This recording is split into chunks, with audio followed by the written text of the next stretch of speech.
रामपुर नाम का एक छोटा सा गांव था।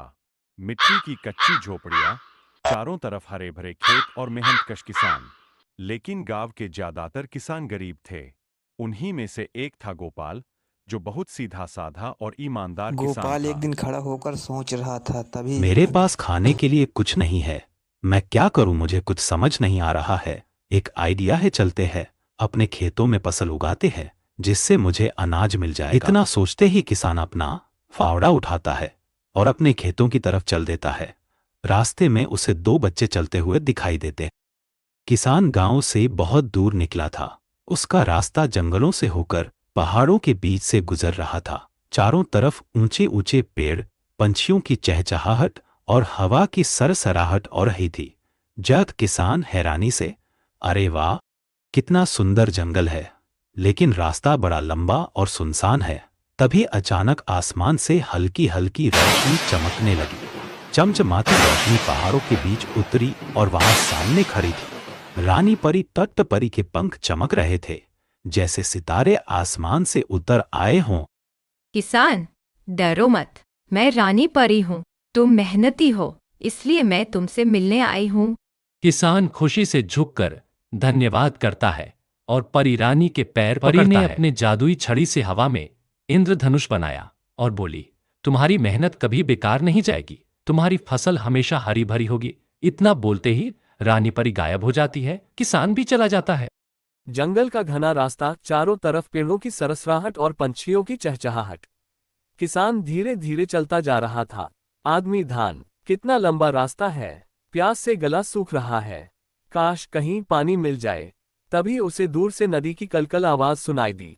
ठंडा पसीना, किसान के चेहरे पर खुशी आ गई।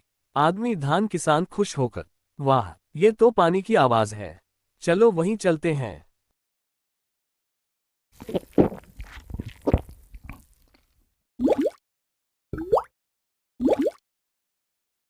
गांव का दृश्य, सुबह की हल्की धूप। किसान फावड़ा लेकर खेत में पहुंचता है और फावड़ा से खेत की मिट्टी पलटते हैं। मिट्टी से धूल उड़ती है और चमकदार खेत बन जाता है। फिर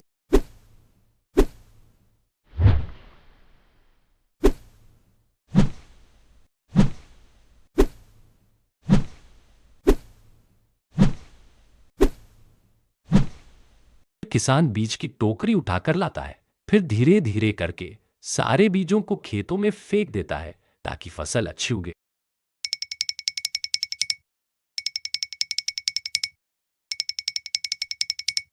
दिन भर खेतों में मेहनत करने के बाद किसान थका हारा घर की ओर लौटता है।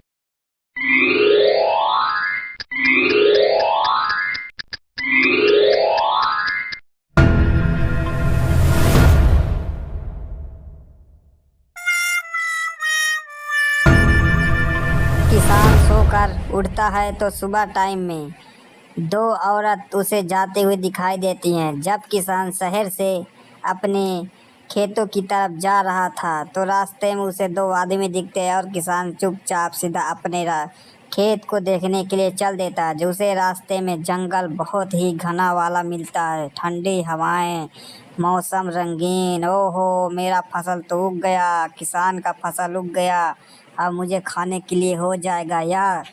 देखकर किसान वापस अपने झोपड़ी में आता है और किसान वहीं पे रात बिताने लगता है। ठंडी ठंडी हवा में अचानक बिजली कड़कती है और बहुत तेज़ी से बारिश होने लगी। बहुत तेज़ी से बारिश रुकने का नाम ही नहीं ले रही। लगभग 3 से 4 दिन लगातार बारिश हो रही है और पहाड़ों से पानी ही पानी निकलने लगा। देखिए दोस्तों, कितना तेज बारिश हो रही है। वहाँ पर किसान डरा हुआ अपने भगवान को मना रहा था। पानी रुकने का नाम ही नहीं ले रहा, खड़खड़ खड़खड़ हो रहा है।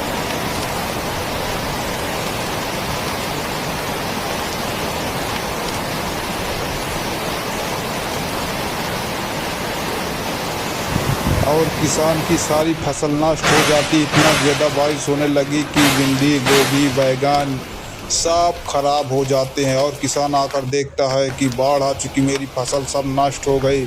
तो वह रोने लगता है और कहता है, हे भगवान, हे भगवान, बारिश क्यों नहीं बंद हो रही है? भगवान, मेरी रक्षा करो। मेरी फसल बर्बाद हो गई। हे भगवान मेरी रक्षा करो।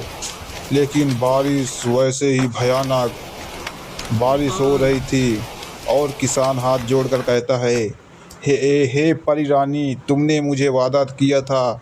और उतने में ही रानी परी उतर आती है नीचे और किसान उससे अपनी सारी बातें बताता है। कहता है, हे परी रानी, आपने कहा था मेरी फसल अच्छी होगी, लेकिन मेरी फसल तो सारी नष्ट हो गई।